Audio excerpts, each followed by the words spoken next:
IVM.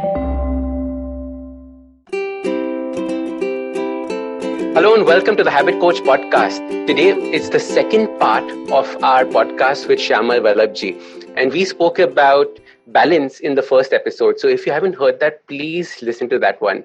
And there was one aspect of his life that completely fascinated me.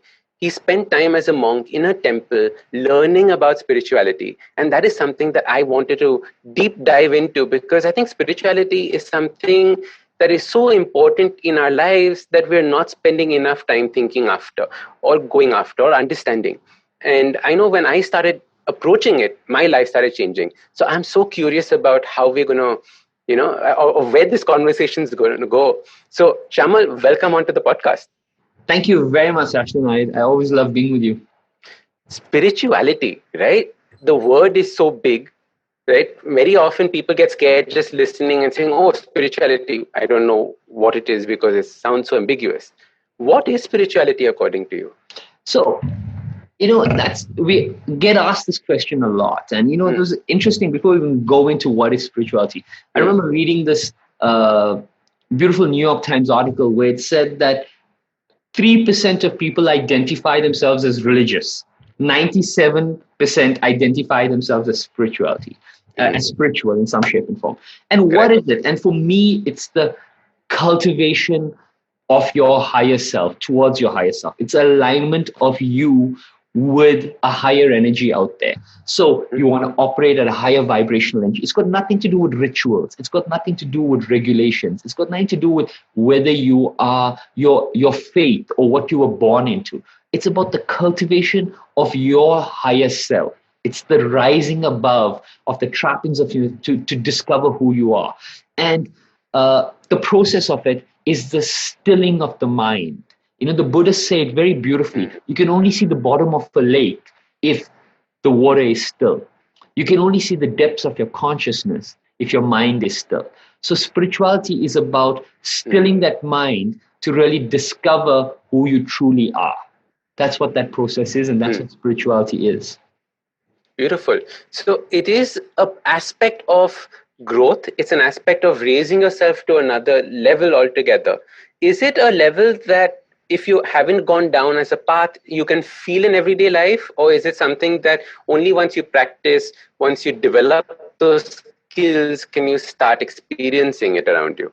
So, Ashton, there's a few skills that would fall or tools that would fall under spirituality practices. One is basic mindfulness practices where, for example, Thich Nhat Hanh, the Dalai Lama, most Buddhists talk about being mindfully present when you're eating, mindful walking, things like that.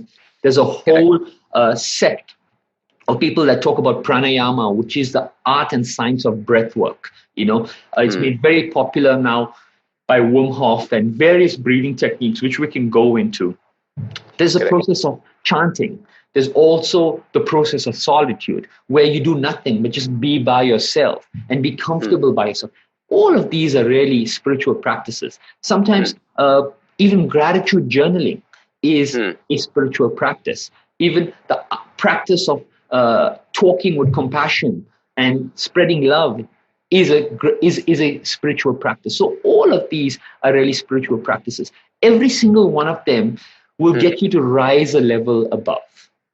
And the beauty is every single one of us have felt it in some shape and form. When you're anxious, when you're nervous, when you're crying, when you're panicky, you realize that, let's take the most rudimentary example. You lose a loved one, right? You are distraught, you are crying. A friend comes over, you start talking, right? You start talking and expressing and stuff like that. After speaking for a significant amount of time, you feel a lot lighter, you feel a lot better, isn't it? So that is a spiritual practice, a practice of really decompressing that emotion and getting it really out of you. Because when you hold something in you, it becomes toxic. And we've all seen that sometimes just being by yourself, being in stillness by yourself makes you feel better. So all of us have felt it in some shape and form. We've just not drawn our awareness to it, which is the secret. Because when you truly become aware of its impact on your life, then you start being more dedicated to that process. And so well said, because spirituality is not woo-woo or fictional stuff if you think about it this way. It becomes something very, very practical and something that you can implement, use, understand, grow with. And that is so, that's the important point for us to get. It is not some, very often I hear people saying, oh, spirituality and all, that's what my grandmother used to talk about. Right, because I used to remember she used to read some prayers, that was her way of being, I don't know whether it's religious or spiritual. And over a period of time, that aspect has got stuck in our minds. So we don't see things like the gratitude practice as spirituality. We don't see all these elements, but they are such important tools that we can use on this journey. Sorry. The spiritual practices, like if you take a practice simply like breath work, there's so much of science and physiology linked to it. Like I'll just explain to you, in the breathing, there's the inhalation and exhalation. Okay. But the power in your breath work is not in the inhalation, neither is it in the exhalation. It's in the holding of your breath.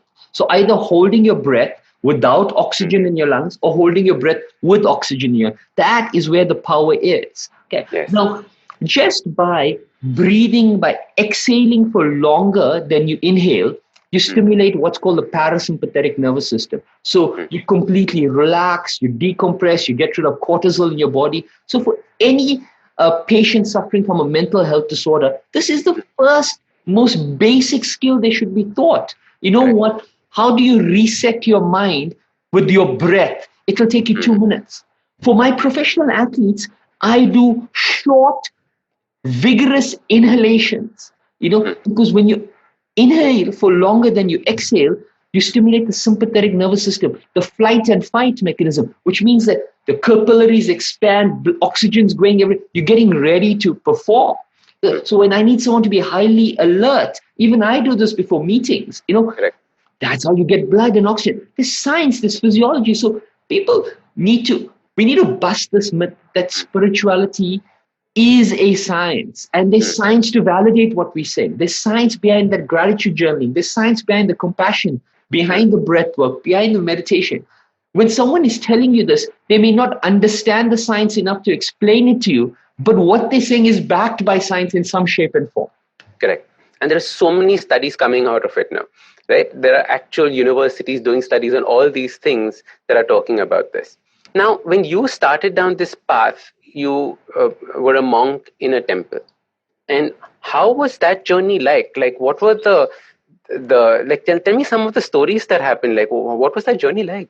Ashton, it was incredibly difficult. I had no idea what I was going to get into. I knew I wanted to stay in the temple. All of the monks there were my friends because I'd spent a lot of time. So I decided I'm going to stay there. First thing is, I came from the world of professional sport, right? So I had tons of girlfriends and I was partying and drinking and I was sleeping at 1 a.m., 2 a.m. The game itself finishes at 11, 12. So you're not sleeping before 3 a.m., Correct. In the temple, you're waking up at 3 a.m. You're sleeping at 8:30. The first 6 months, I couldn't even get to bed at the right time. I used to wake up at 3 a.m. exhausted. And remember, I'm sleeping in a big dormitory type hall with everyone. So when they wake up at 3 a.m., they're waking you up, And if you are there, you got to commit to being there. So I used to go, I was not sleeping well, I was completely exhausted. It took me 6 months to just commit to switching off my phone at 8 o'clock, getting into bed at 9 o'clock so that I could be mentally present there. It was only after those 6 months that the power of meditation started really feeling in my body, in transforming. And that, I think, was a very beautiful lesson. I learned that discipline is sticking to a routine long enough for it to break you before it makes you. And I tell people this. I said, and I've read so many pieces of information where they say 21 days to form a habit, 50 days. There's no one better than you to know this.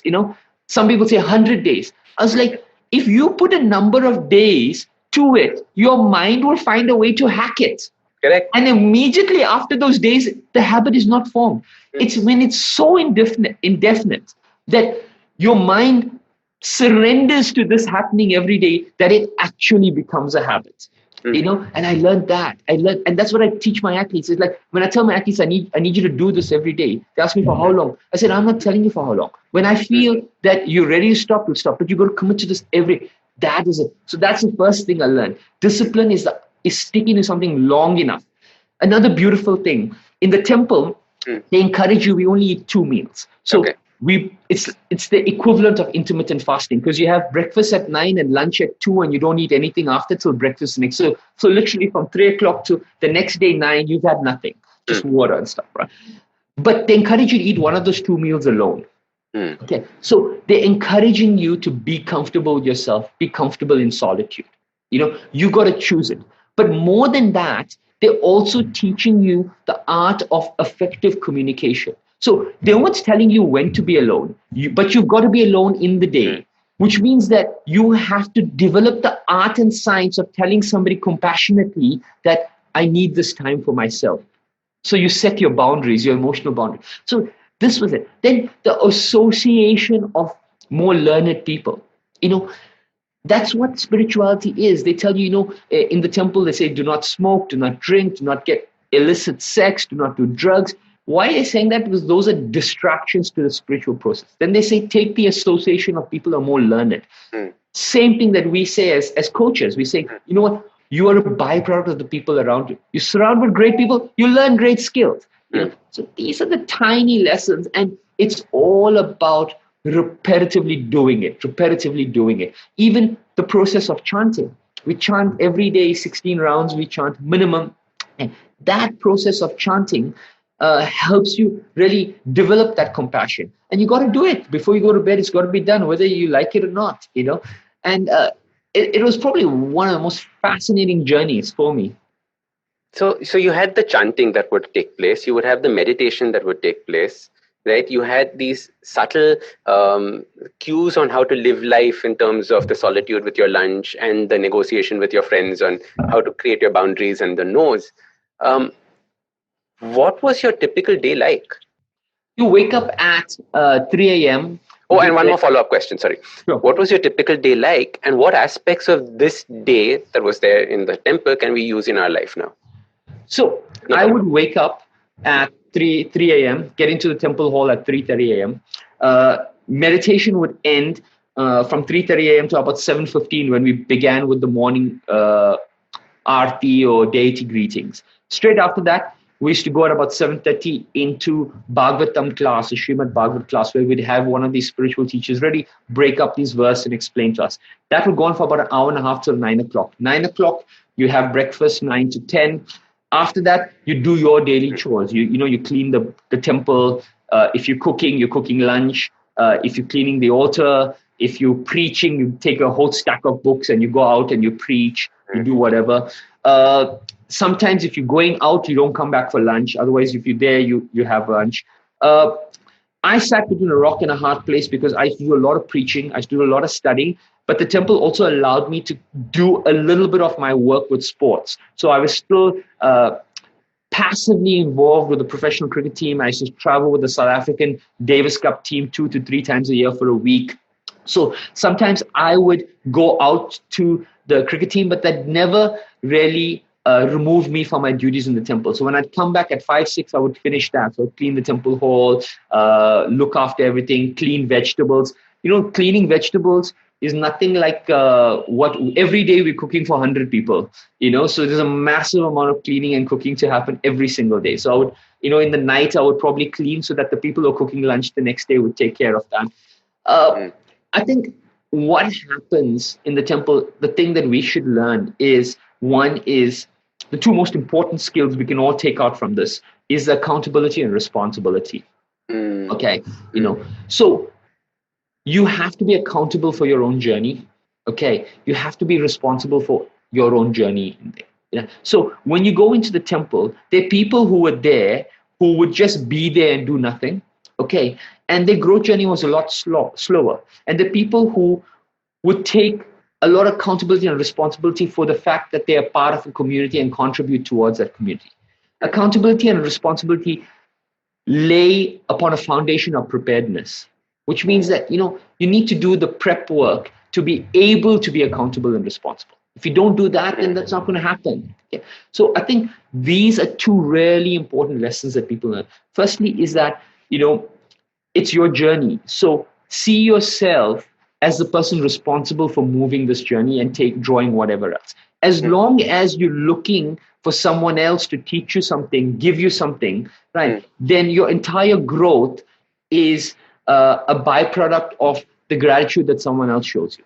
You got to take the power within your own hands. And that's what really I learned from there, is that, the books are everywhere, the teachers are everywhere, the deities are there, the chanting is there, the breath work is there, everything is there. No one's forcing you to do anything, right? You could spend 10 years in the temple and learn nothing, or you could spend 1 year in it and be completely enlightened. It's entirely up to you, right? And with time, we all develop this. But if you are accountable and responsible and you see yourself as a part of this, responsible for your journey, the process becomes more enjoyable and you are more invested in it. Correct. The penny just dropped when you were talking, because I had never thought about it that way. I'd always thought about it saying that all temples and being a monk is having a very, very structured life, and hence everybody comes out the same. Not realizing that it's not about everybody coming out the same, because it is the individual person that is going to be more serious about something or not. And you can do the actions without thought, or you can do the actions with some thought and get a different kind of benefit from it. So beautifully put. Thank you. No worries. Yeah, it's absolutely that. It's no one's forcing you to do anything. It's just not the spiritual process. They could leave you. I've spent time in Zen monasteries in Kyoto, and they would leave you the whole day without saying a thing. And it's left entirely up to you to then go and inquire. But as soon as you ask the first question, it's like the floodgates open and they're ready to help. But until you don't ask, you could spend a whole month there and no one will tell you a single thing. And that's so very, very important for us to understand. Lovely. And you were telling me that the spiritual practices that you learned at this temple, and then spiritual practices that you learned later on, and how you combine the two. Can you tell us a little bit about that? Yeah, Ashton, there are two different paths to enlightenment. In the Hare Krishna temple, the path to enlightenment is what we call Prema Bhakti. Prema Bhakti is pure devotional service. I've seen this when I've visited the Gurudwara, the Golden Temple. I'm seeing, that Sikh culture is so deeply imbibed in service, And when you go into there, you don't know who anyone is. Everyone's humble. They're wearing the same clothes. They're serving, they're cleaning, things like that. You just serve and devote yourself to it. So that's one process. The second process is a beautiful process which Paramahansa Yogananda, Ramana Maharishi speak about, which is the process of self-inquiry. Okay. Self-inquiry is also spoken a lot by Krishnamurti. Krishnamurti speaks beautifully about the process of self-inquiry. I sit between the confluence of these two. I am deeply devoted and surrendered through my service with the Hare Krishna temple. But as a scientist, I have a very inquiring mind. And as a scientist, my entire philosophy in life is my job is not to answer questions, but to question the answers. And I believe that the more I understand the process, the more invested I am in that process. So I'm trying to marry the two. So I'm trying to understand myself, discover myself. And in discovering myself, I know how to dedicate myself through this process of it. And I bring these two worlds together. And I generally encourage people to do it. See, the process of self-inquiry applies to the very rational mind. The Prema Bhakti is really that faith. And both processes are right. But there's a very beautiful middle path, And for those people who are very invested in the process of growth, know that there are many organizations out there. Yes. There's the Hare Krishna temple, there's Isha, there's the Art of Living, there's in different organizations, in the Catholic faiths, in the Muslim faith, all of this. Remember, if I asked you to write a habit-forming program for 10 million people, Ashton, you're going to write a very rudimentary program that's going to apply to the masses. And within that 10 million people, there's going to be a percentage of intellectuals that outgrow what you've written very quickly. Correct. It's the same thing in spirituality, isn't it? The philosophies within these temples apply to cultivate a mass, right? And when you're ready to discover yourself and transcend, you're going to need to acquire knowledge from various places and put that into practice, So for me right now, the Hare Krishna temple talks only about chanting. But for me, breath work is a massive part of my day. I spend an hour a day just stilling the mind in breath work. I make sure that I don't fill my day, and I operate my entire day on my entire physiology. So I wake up in the morning, I wear an Oura ring, I check my core body temperature, I check my resting heart rate, how recovered I am, and then I plan my day in accordance with that. Because if the mind is tired, then I'm not going to be emotionally present in anything that I'm doing, which means I'm cultivating a bad habit of being distracted. Yeah. Okay. So that's the secret to everything, is whether it's spiritual practice, inquiry, prema bhakti, whatever it is start becoming emotionally present and invested in what you're doing. Ask, why am I doing this? Am I getting what I needed to? What do I even want out of this process? Is it serving me well? When you start becoming invested in this, then you can clear that smoke screen. Is this really necessary or unnecessary? Yeah. So nicely said, because it's that path of inquiry that is important. Don't take anything that we are saying as gospel truth. You have to inquire about it. Do your own research. Find different authors. Find different people who said things about these things. And you will discover maybe a hybrid path. You might discover a different path. But the idea is that if you're just going to follow us, you're going to get nowhere. Or you get somewhere, but not where you can go to. If you do nothing, obviously you're getting nowhere. So you might as well inquire through this and learn and, almost like teach yourself, become your own guru as an aspect of it. Because through the inquiry, you're learning more and more. Sorry, I rambled a little bit there because I think my mind... You hit. I love what you said. Teach yourself, but teach others as well, because that's my hack for learning, by the way. Yeah. As a confession, sometimes I teach things I haven't even fully understood, because in the process of teaching it, I understand what the gaps of my knowledge are. So I go back and I plug those gaps. So you've literally given people the most golden piece of advice ever. If you want to learn something, teach it. Teach it. And even if you don't understand it, because then people will poke a little hole in it and you're like, oh yeah, I hadn't thought about that. Okay, I'm going to get back to you on this. Exactly. Super. And a large part of this whole spiritual practice is breath work. Now, the way I see it, there are two aspects to breath work. So you can think about breath work from a pranayama way of saying that you're going to help raise your kundalini and all of those aspects of it. And then there is a way, for example, like the Wim Hof method, which is a very physiologically led way of, okay, I'm going to be increasing my carbon dioxide levels. So, Bohr's law is going to help me working in this out, and I'm going to oxygenate my body. So there are these two different aspects to breath work. Now, you can have a very spiritual experience doing the Wim Hof method a little bit more and get into a different altered state altogether, right? So how does somebody starting off on, breath work at a very basic level, how does somebody start this journey off? What's the first step here? So I love what you said, because, it reminded me of something that Patanjali says. Patanjali says that a healthy body does not necessarily mean you have a healthy mind. But if you have a healthy mind, you will be invested in a healthy body. Right? So Patanjali says the mind is super important. When you speak of the physiology and the spiritual aspects of breath work, you have to understand that if you are only doing it for the physiological benefits, you may not necessarily cultivate the importance of awareness of your breath. But when you practice breathwork mindfully and you are invested in understanding the awareness of your breath, that does not divorce you from the physiological benefit of it.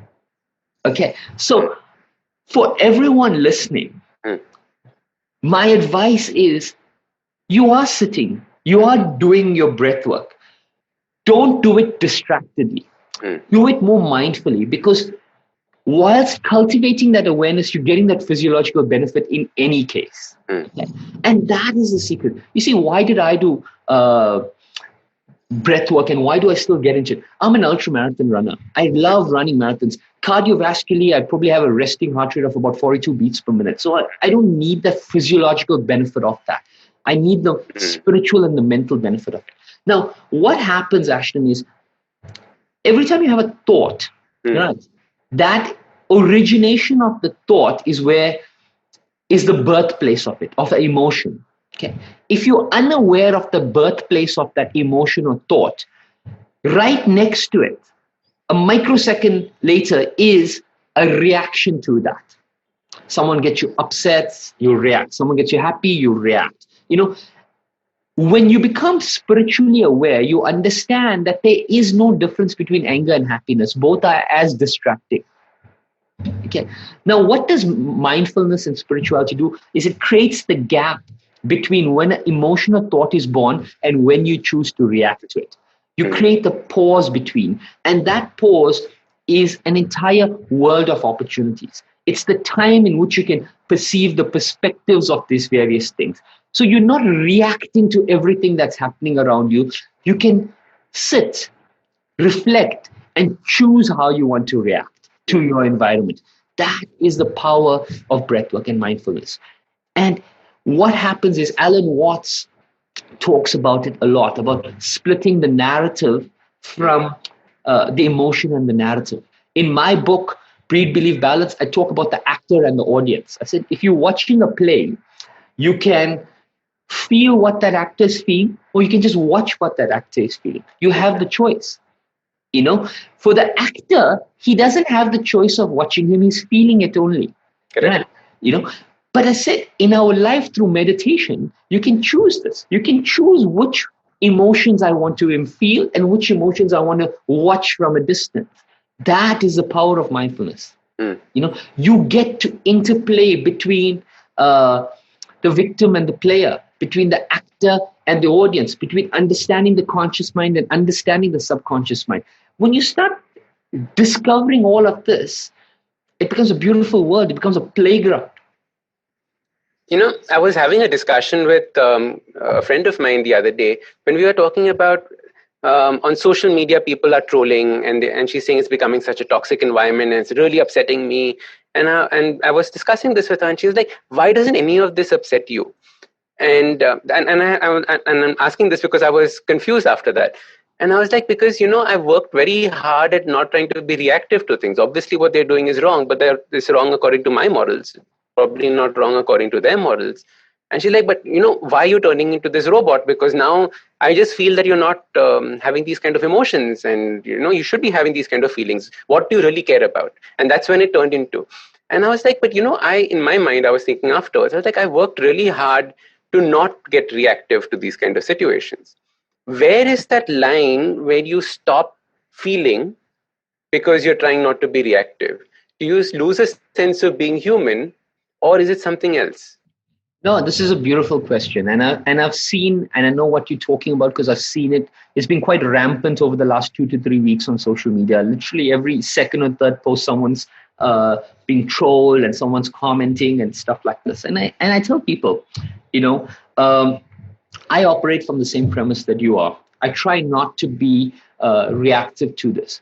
But my acid test is very simple, not just for what is happening on social media, not for even what's happening in the world, whether it's Black Lives Matter, women empowerment, Me Too, whatever these things, even if somebody does something personally to me. The question I ask myself is, am I in control of the choice of words, the tone, and the vocabulary I use to communicate how I feel? You understand? I tell people, if you're communicating, everything can be communicated with love and compassion, right? No matter what someone does to you, you can say it doesn't mean you're not feeling hurt, right? It just means that you're choosing to acknowledge that, but respectfully respond.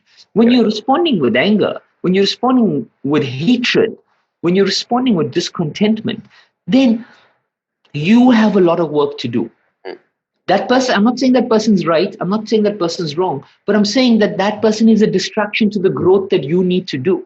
Right? So the acid test for me is, and step one is where we are. We choose not to react. And when we do choose to react, the question is, are we reacting in a manner that's in alignment with our values? Are we communicating it in a manner that best represents how we would like to be seen?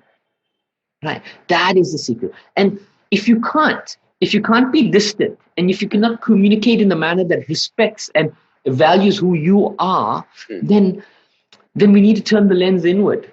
There's a reason why that's troubling us, and sometimes it could be because you've gone through trauma. Sometimes it could be because, it's an avenue to stay relevant at a particular period in time, or whatever that reason is, it's perfectly okay for you, but don't let the reason that you're doing it alter your psyche.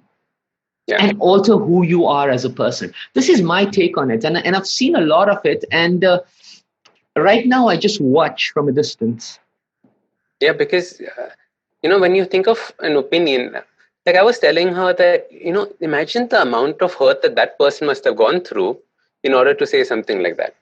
And you don't know that person's side of the story, just like that person doesn't know your side of the story, where you're coming from. They're seeing one aspect of it, you're seeing one aspect of it.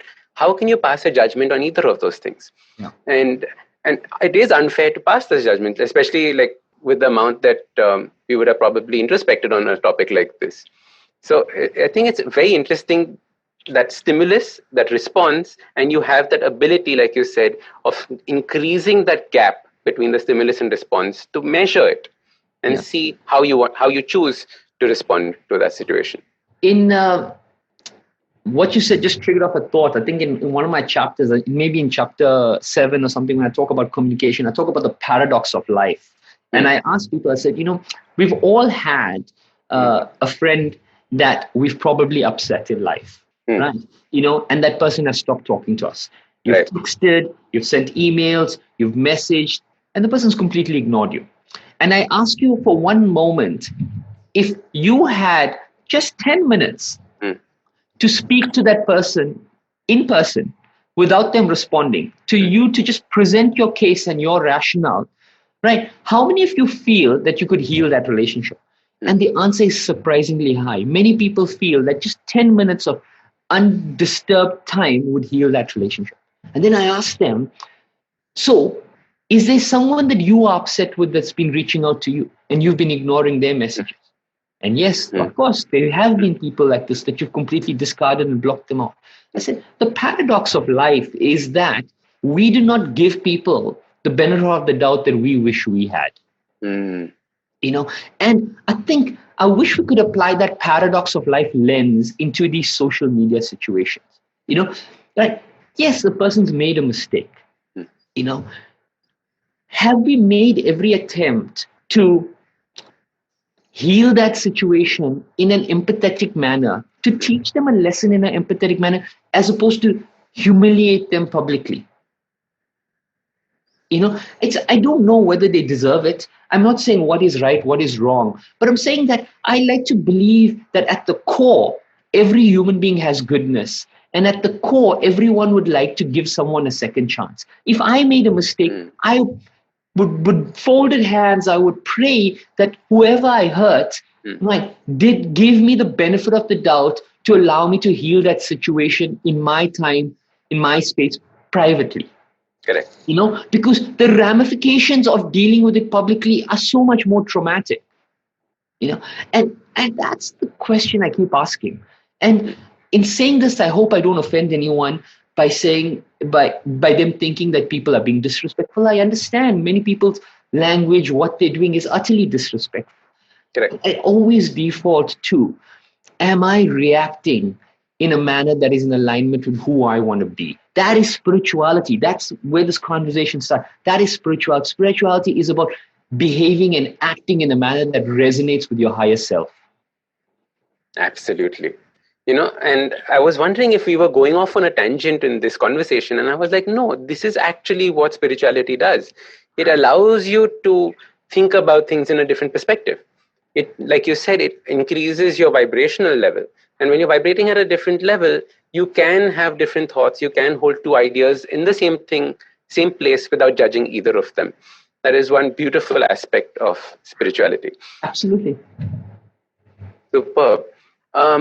How is this, coming back to the book, how is this covered in the book? How would this aspect be communicated in it? Because I want people to definitely read your book, because I loved going through it, and it is such a nice manuscript or almost a manual of what you can do instead of a book on just giving gyan. It is a book with exercises that you can try out, a thought-provoking exercise, an introspection exercise.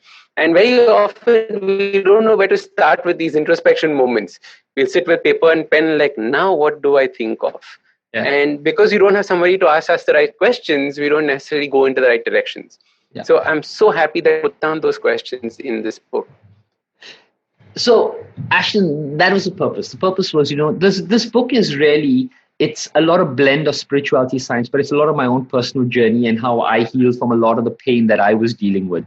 It's a coming together of science, spirituality, and psychology. And the book is really, it's an entirely spiritual book in its entire sense, because I teach you, the introduction, I established the concept of balance and why you are the most important part, the fulcrum. The first thing I teach you is how do you fall in love with yourself by discovering your core values and core virtues. The second thing in chapter 2 is I teach you how do you use who you are now to deepen your emotional relationships with everybody around you, right? So you can have deep, meaningful, because the biggest epidemic in the world is the epidemic of loneliness. It's not COVID-19. Chapter 3, I teach you, okay, now you got good relationships. How can you go out into the world and discover and find who you are? You have to know your strengths. So I teach you, what are your strengths? How do you increase your strengths and how do you use them in the world? Chapter 4 is where we come into that spirituality. I said, okay, now you're there.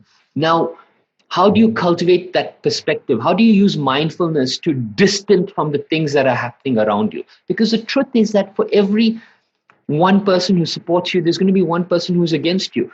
We can't get away from this. This is just what the world is. For you can do whatever you do and whatever kind and goodness intention you have. If you put something on social media, 100 people love it, one person won't like it. The brain will highlight that one. So to be able to distance from that. And then I create a blueprint exercise, which is called the life blueprint exercise, which teaches you the way you see the world. A beautiful example of this is I once asked a lady to complete an exercise, and the second part of it is you complete the sentence, women are. And she says, women are giving. And I said, that's a beautiful answer. Anyone would have been happy with it. I said, but let's pause for a moment. Let me ask you a few questions. You like giving. How comfortable are you receiving? Right? If I had to ask all your loved ones to put you in the center and just shower you with love, what would happen to you? And she said, I would start crying. I said, are you someone who's comfortable expressing how you feel? Do you feel that if you speak about how you feel, it's going to create instability in your relationships? She said, yes. So in her case, giving was merely a facade to hide the pain. That's what the life blueprint exercise does, is show you the lenses and teaches you how to decode your lenses.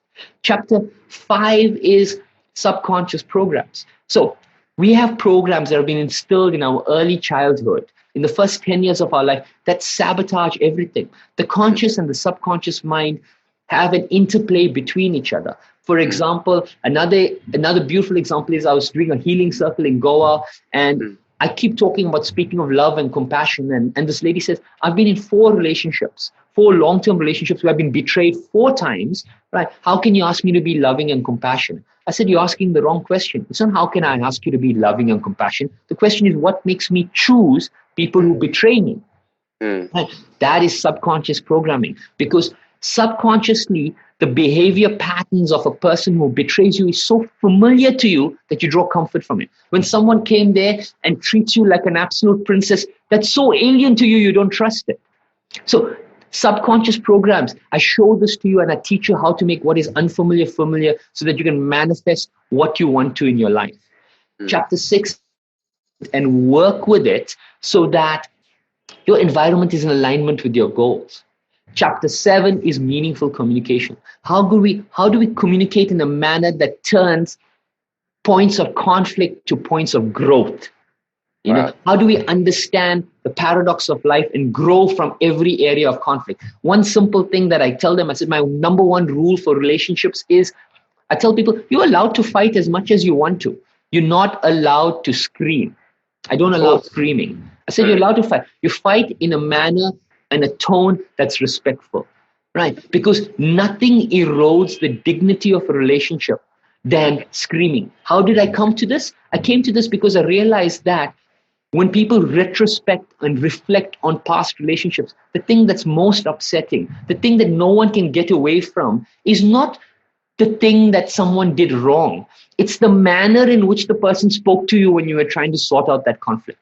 How often, I've been in this situation when I was young, where after a while you're fighting with your lover or your partner, and you're no longer fighting about the problem. You're fighting about just the way we're speaking, isn't it? We've all been in this situation. I'm trying to avoid that. So that's it. And chapter 7 is I teach you to find what is your purpose in life and how do you rise above? How do you find actualization and transcendence? So how do you give the best version of yourself back to the world, back to the community? And I decode for you the entire process from finding yourself to giving yourself back to community.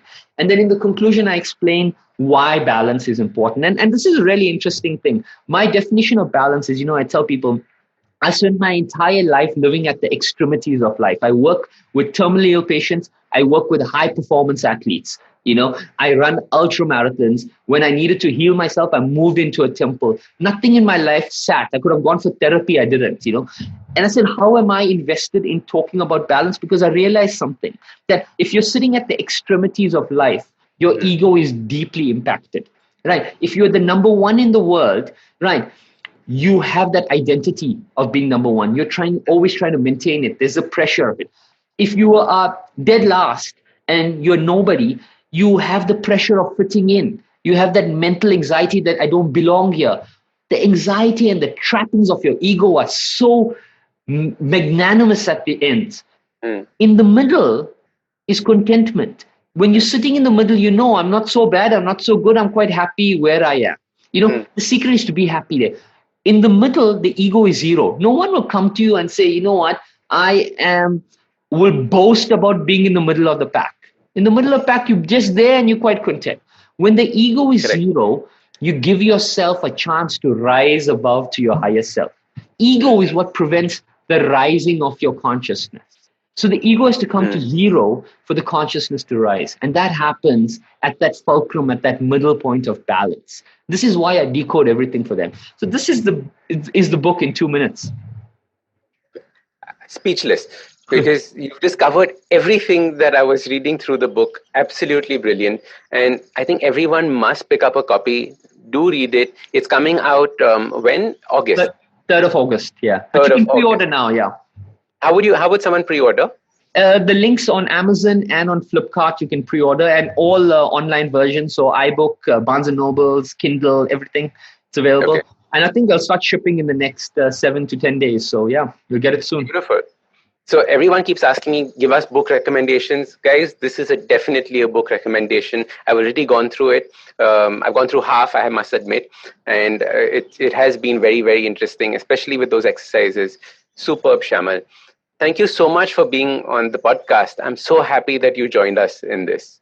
Ashton, it was an absolutely beautiful discussion. And I always love interacting with us. I remember during lockdown, we had a beautiful Instagram live, which I got so much of comments about. And it was beautiful. And I always love chatting. I'm so thoroughly happy that we are connected. Thank you. If there's any way I can help in anything, please let me know. Nice. Thanks. Superb. Thank you. If you like this podcast, don't forget to check out other interesting podcasts on the IVM network. You can listen to us on the IVM Podcast app or ivmpodcast.com.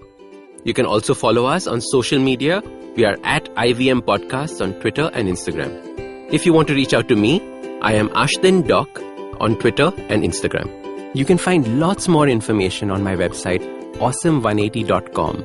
or check out different content on my YouTube channel called AWESOME180. That's Awesome 180. I hope you enjoyed that show. I'd like to thank our sponsors this week, Paytm Money. So, a great week of shows behind us, and I hope that you've been catching up on as much of it as you can. We had Abhishek Bachchan on Football Shitball. Yeah, let me say that again. Abhishek Bachchan was on Football Shitball. Did I mention Abhishek Bachchan was on Football Shitball? That was a fun episode. You should definitely check that out. Really, really deep conversation about cricket and things like that. We had Vikram Kochar on Cyrus Says talking about Z platforms and stuff like what's going on over there. On the note, Maruk had spoken to Sanjay Jha, which was again a really, really interesting conversation. On Edges and Sledges, the guys are having an interesting conversation about, well, what are favorite formats of cricket and things like that. So it's just really been a really, really awesome week on the network, and please do check things out. And with that, hope to see you next week. Hi, I'm Satyajit. Hi, I'm Racheta. We are from the Open Library Project and we host a podcast called Paperback. Paperback is a podcast where we engage with stalwarts and experts from various industries, suggesting non-fiction titles that contributed to their journey in a big way.